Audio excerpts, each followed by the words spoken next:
বলছি স্যার, এই যে কালীগঞ্জে যে উপনির্বাচন হলো, পশ্চিম বাংলার মানুষ কিন্তু একটা পাখির চোখ হিসাবে ছিল যে ওই উপনির্বাচনের ফলাফল, এই নিয়ে কি বলবেন?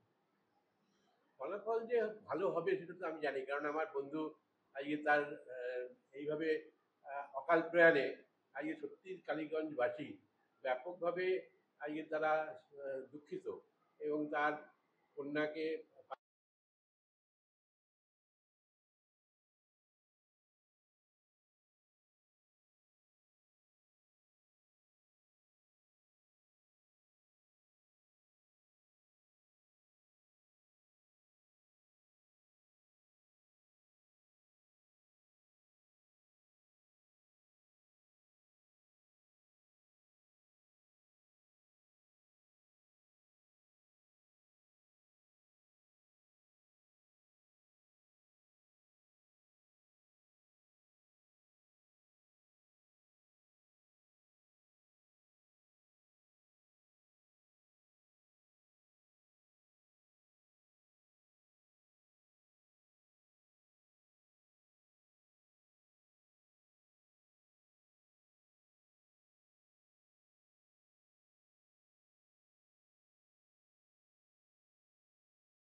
ভয় দেখিয়ে ওই জায়গাটা নিজেদেরকে হস্তগত করবে।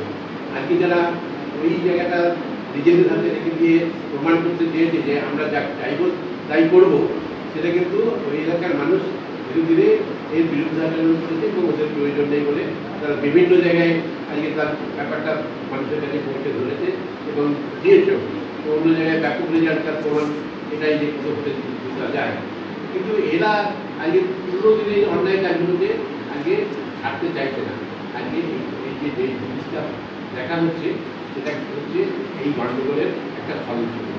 আজকে তারা চাইছে যে গণ্ডগোল করে এমনি এক হাতে কি তালি বাজে, এক হাতে তো তালি বাজে না, দুই হাত দিয়ে হবে তবে তো তালি বাজবে, ভাবতে হবে এইটা সব গণ্ডগোলটাকে আর একতরফা হয়েছে, দুই তরফে মিলে গণ্ডগোল সৃষ্টি করার পরেই কিন্তু গণ্ডগোলটা তৈরি হয়েছে। এটাই একটা ব্যাপার, এবং তার জন্যই বলছি এটা আজকে এই দোষটার জন্য যারা ভালো কাজ করবে তারা তো এলাকায় তো দোষী সাব্যস্ত হওয়ার জন্য কোনো কিছু করবে না, যারা চিরকালে অন্যায় দোষ কাজ করে যাচ্ছে তারাই কিন্তু দোষী সাব্যস্ত করতে গিয়ে আজকে যেভাবেই হোক আজকে যে ঘটনাটা ঘটেছে যারাই করুক সেটাতে সেটা বিনিয়োগ করার জন্য আজকে আমাদের মুখ্যমন্ত্রী এটার জন্য দাবি করেছেন যে ইমিডিয়েট আজকে বার করতে হবে কে হচ্ছে এই অন্যায় কোন নায়ক।